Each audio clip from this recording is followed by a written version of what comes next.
मेरे भाई गाड़ी जरा तेज चला दो, मुझे वहां जल्दी पहुंचना है।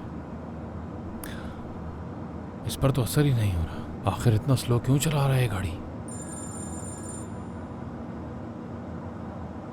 अब ये कौन है? हेलो। हेलो मुराद साहब। हाँ बात कर रहा हूँ। आप कौन? आप मुराद ही हैं ना? हाँ मैं मुराद बात कर रहा हूँ। आप कौन है? मैं यगमूर कारा। खुदा के लिए मेरी बेटी की मदद करें। क्या मसला है मोहतरमा? क्या वो बीमार है? मुराद साहब मेरी बात गौर से सुने। मेरी बेटी खतरे में है, पीछे लगा है उसके कोई। उसकी मदद करें प्लीज। मैं कुछ समझ नहीं पा रहा हूँ, आप क्या कह रही हैं? कैसे मदद कर सकता हूँ मैं उसकी? मैं यगमूर कारा। अनम कारा मेरी बेटी है और अनम के वालिद आपके वालिद दाऊद साहब हैं। ये क्या कह रही हैं आप मुझसे? किस किस्म का मजाक कर रही हैं? मुझे कुछ समझ नहीं आ रहा।